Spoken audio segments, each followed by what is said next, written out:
सरकारच्या बाजूनं सतत हे सांगितलं जाते की हे फक्त तुम्ही तुम्हाला विषय निर्माण करायचा आहे आणि त्यामुळे तुम्ही हा सक्ती असं म्हणताय. सक्तीचा मुद्दा नाही आहे.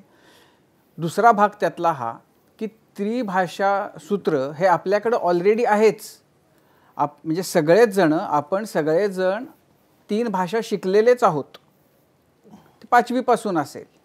आजही CBSE ICSEच्या शाळांमध्ये पहिलीपासूनच्या मुलांना 3 भाषा लागू आहेतच. तर म्हणजे ऑलरेडी जिथं जे लागू आहे तिथं तुम्ही हा पराचा कावळा करून तुम्हाला आता तुमच्या अस्तित्वाची लढाई, तुमच्या अस्तित्वाचा प्रश्न झालेला आहे दोन्ही पक्षांच्या बाबतीमध्ये.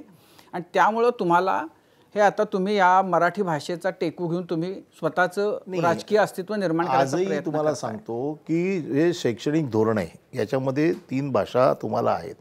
सक्ती नाही आहे, मराठीची सक्ती आहे आणि ती असायलाच पाहिजे.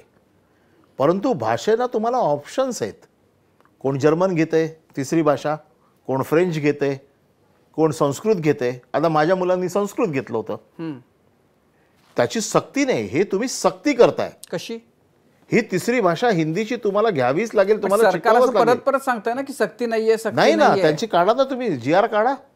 आजही माझं म्हणणं असं आहे की GR काढून बघा तुम्ही. तुम्हाला 3 भाषा, त्यांनी ज्या वेळेला 3 भाषा, आम्ही इतके तर आम्हाला पण कळतं थोडंफार. हिंदीला आमचा काही विरोध आहे अशातला भाग नाही आहे आणि कोणाचं असायचं काही कारण नाही आहे.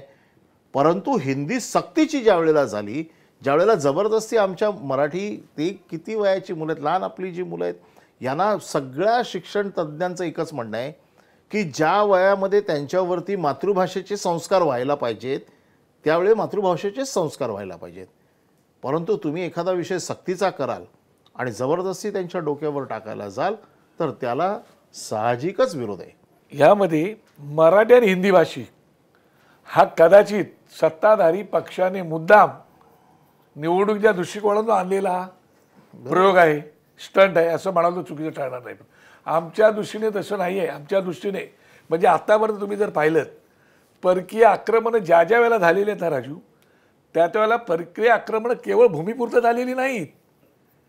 त्यांनी सगळ्यात पहिलं काय केलं तर भूमी कब्जा केलीच, पण त्यासोबत भाषा कब्जा केली. एकशा भाषा कब्जा झाली की त्याची अस्मिता, त्याची संस्कृती ह्याच्यावरती ताबा मिळवला जातो आणि त्याच्यानंतर जी रासाला सुरुवात होते तसा प्रयोग आहे. आणि त्यासाठी महाराष्ट्र नवनिर्माण सेना किंवा शिवसेना काय हे एकत्र आम्ही आलेलो ते आमच्या मराठी अस्मितेसाठी, संस्कृतीसाठी, तिच्या रक्षणासाठी.